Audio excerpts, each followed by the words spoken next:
Mummy બોલો. આજે શું બનાવ્યું આપણે? આજે ક્રીમી ચીઝી કોર્ન.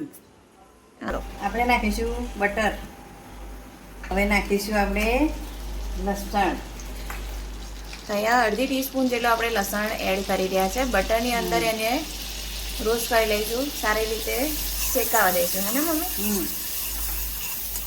ગેસની ફ્લેમ અહીંયા મમ્મીએ સ્લો કરી દેવી છે, જેથી કરીને આપણું લસણ વધારે રોસ્ટ ના થઈ જાય, બળી ના જાય. પછી એની અંદર આપણે એડ કરી રહ્યા છે અત્યારે કોર્નફ્લોર. અહીંયા આગળ 1 ટીસ્પૂન જેટલો એડ કરી રહ્યા છે. કોર્નફ્લોર અહીંયા એડ કરી રહ્યા છે બાઇન્ડિંગ માટે. કોર્નફ્લોરથી સારી એવી બાઇન્ડિંગ પણ આવે છે, સાથે સાથે આપણી જે ગ્રેવી બનશે એ પણ એકદમ ક્રીમી બનશે.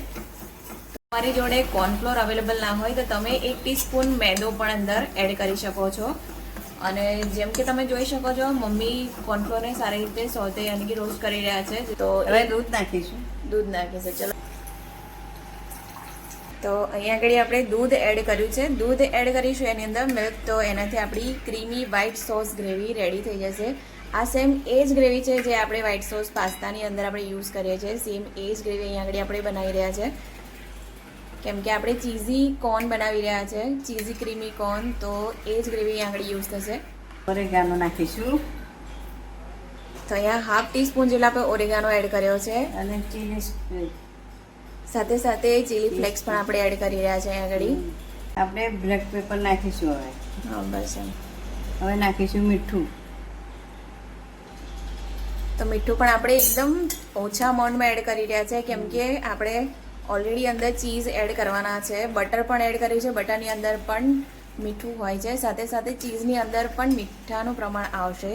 તો એટલા માટે પ્રોસેસ ચીઝ અહીંયા આગળ આપણે યુઝ કરી રહ્યા છે. અમારી જોડે પ્રોસેસ ચીઝ અવેલેબલ છે, તો અમે એ અહીંયા આગળ એડ કરી રહ્યા છે.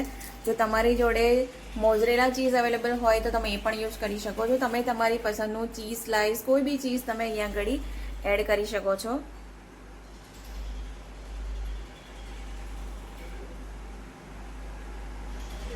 તો સાથે સાથે થોડું લિક્વિડ ચીઝ પણ અમે અહીંયા આગળ એડ કરી રહ્યા છે, ક્રીમી અને વધારે ટેસ્ટી બનાવવા માટે, વધારે ચીઝી આને બનાવવા માટે. તો આપણું લિક્વિડ ચીઝ પણ આની અંદર એડ થઈ ગયું છે. આને આપણે ચીઝ ડ્રેસિંગ પણ કહી શકીએ. અમારી જોડે અવેલેબલ છે, તો અમે અહીંયા આગળ યુઝ કરી રહ્યા છે.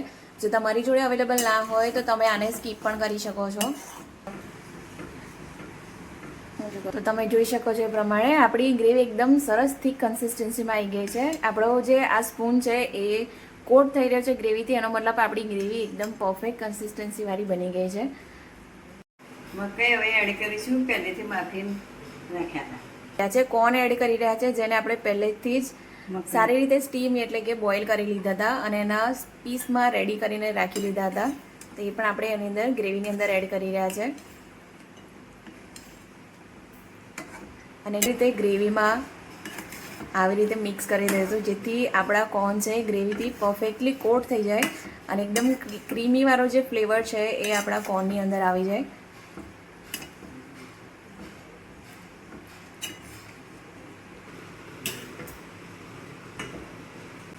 તો અહીંયા આપણા એકદમ ક્રીમી ચીઝી કોર્ન બનીને બિલકુલ રેડી થઈ ગયા છે.